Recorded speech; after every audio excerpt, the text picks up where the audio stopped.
asalaamaaleykum wa rahmatullah waa Codice de la Strada ñu ñëwaat rek ci benn vidéo rek ci wàllum patente superiore ñu war a waxtaane tey benn argumento boo xam ni day faral di poser problème bu bari parce que dafay sonal ñu bari li tax muy sonal ñu bari mooy dafa gën a complexe dafa gën a technique par rapport ak yeneen argumento yi nga xam ni ñoom la ñuy faral di gis argumento boobu mooy bi ngeen di ci bi ñu jàkkaarlool nii te ñuy wax ci wàllum moteur yi moteur de loo xam ni dafa mécanique ba mu ëpp moo tax ñu war cee aborder rek xam naa li ñuy wax nozione mooy am luñ ci xam ne tuuti rek loo xam ni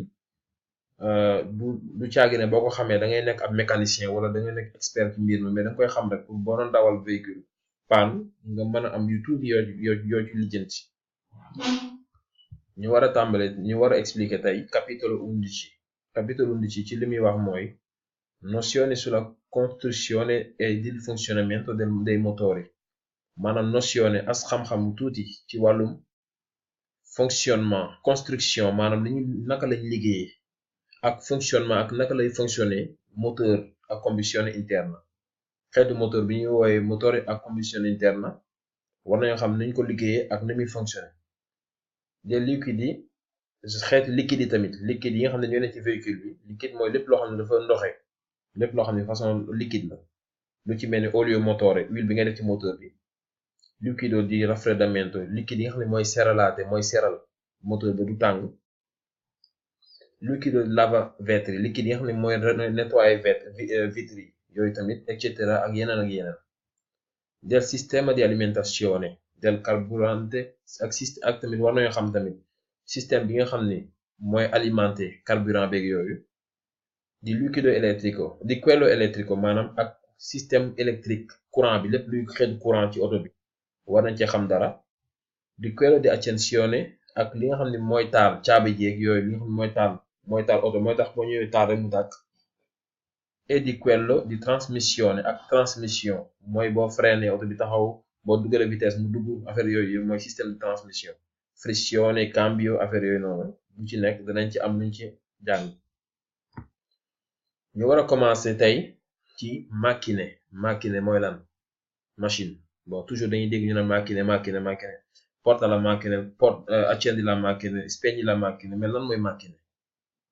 kon il termine macchina maanaam termine mooy baatu macchina si intende ñu ci jublu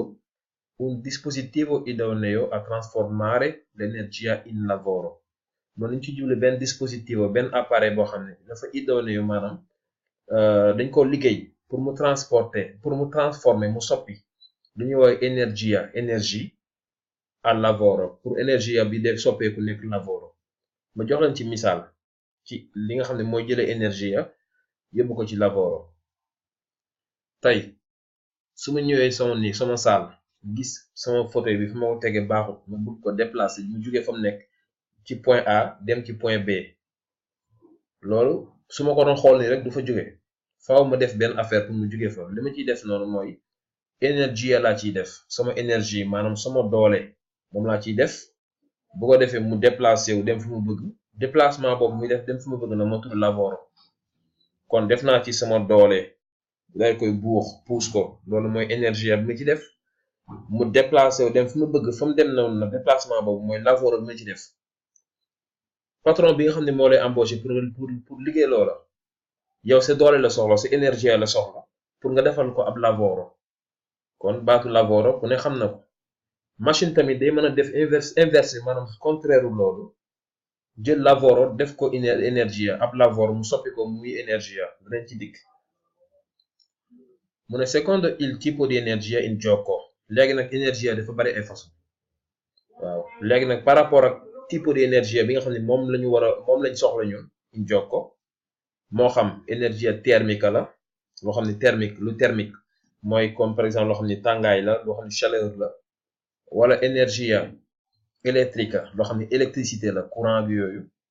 ak li muy àndal wala hydraulique mooy loo xam ne ndox la lu hydraulique et cetera ak yeneen ak yeneen énergie dañoo bari moo tax mu naan et cetera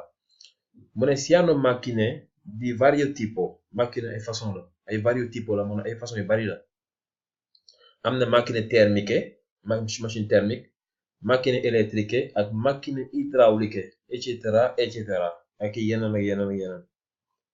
mu ne i motori sono macchine che trasformano energia in lavoro mu ne moteur nag machine la boo xam ne day transformer energia def ko muy lavoro waxoon naa leen lan mooy energia ak lavoro sànq exemple laa leen joxoon mais passé na foofu per l'autotrazione li ñuy woowee autotrazione nag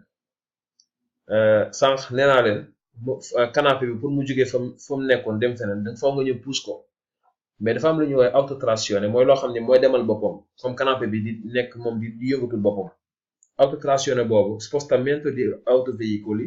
e motoveicoli mooy déplacement autoveicoli yi ak motoveicoli yi pour loolu bu fekkee da nga ko bëgg si usano ancora in elevatissima percentuale i motori termici mu ne pour loolu ñu ngi utiliser ancora ba léegi ñu ngi utiliser in elevatissima percentuale ci pourcentage bu kawe lu ñuy woowee motori électrici mooy moteur boo xam ne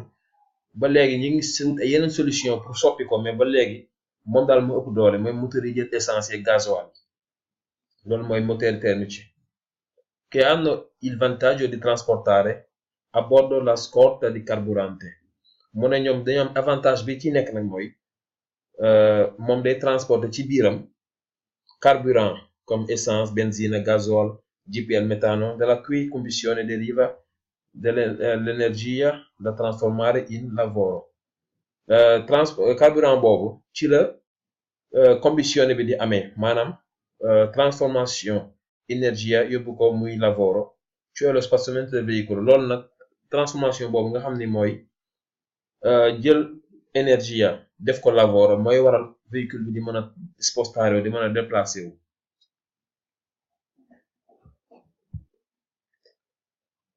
léegi tuttavia si sta diffondendo gradualmente l'impiego di veicoli elettrici mu ne nag am na nag ginnaaw li nga xam ne moom laa expliqué léegi mooy véhicule yi nga xamante ni benzine ak gasoil ak yooyu moo leen di doxal am na loo xam ne mi ngi diffondere mi ngi gën a yaatu mi ngi gën a am mi ngi gën a bari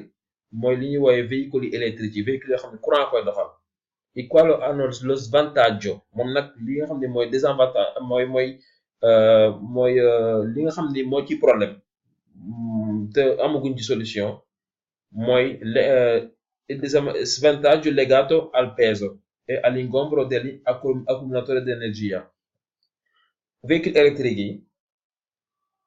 dafa am lu koy doxal muy accumulatore di energia mooy batterie yi nag li muy jël ci espace ak li muy jël ci poids moo tax nit ñi jublooguñ ci wuti genre véhicule yooyu ndax dafay diis ba pare espace bi batterie bi jël rek moom ci boppam dafay bari waaw loolu mooy désavantage mooy svantaggio bi nga xamante ni moo am ci véhicule électrique yi da transportare a bordo mu ne ma grandi vantaggi waaye nag am na avantage yu mag nag am na avantage yu mag comme par exemple semplicità di costruzione moo gën a neex a liggéey moo gën a neex a defar et di esercizio ak ni muy liggéey tamit ni muy doxee moo gën a simple poca manutenzione soxlawu réparation yu bari manutenzione mooy di réparer foo toll ngay def réparation nessun inquinamento du polluer amul saxaar su ñuy génne amul dara du polluer minore costo di energia ba pare li muy consommer ci énergie moo gën a tuuti li muy consommer moo gën a tuuti esistono inoltre veicoli cosiddetti ibridi am na tamit léegi ay véhicules yoo xam ne ñuy wooyee veicoli ibridi dotati di due diversi tipi di propulsione moom ñaari xeetu affaire la am yoo xam ne ñoo koy doxal lu ci mel ni motore ak combustione interna moteur boo xam ne jël gasoil wala essence wala mel noonu et moteur électrique ak moteur boo xam ne courant la maanaam ñaari la ñuy boole ci benn véhicule bi am ñaari benn xol bi benzine moo koy doxal beneen bi courant moo koy doxal ñaari bu ñu la boole moo tudd véhicule ibride i veicoli ibridi mu ne l'organo principale di un motore organe bi nga xam ne nag mooy organe principal ba ëpp solo ci moteur e l'albero motore mooy arbre moteur li ngay dégg ñu naan arbere motore mooy organe bi nga xam ni organe principal bu moteur. mbokk yi jërëjëf xam naa ma yemale fi vidéo bi pour bañ mu gudd incha allah après ñu reprendre.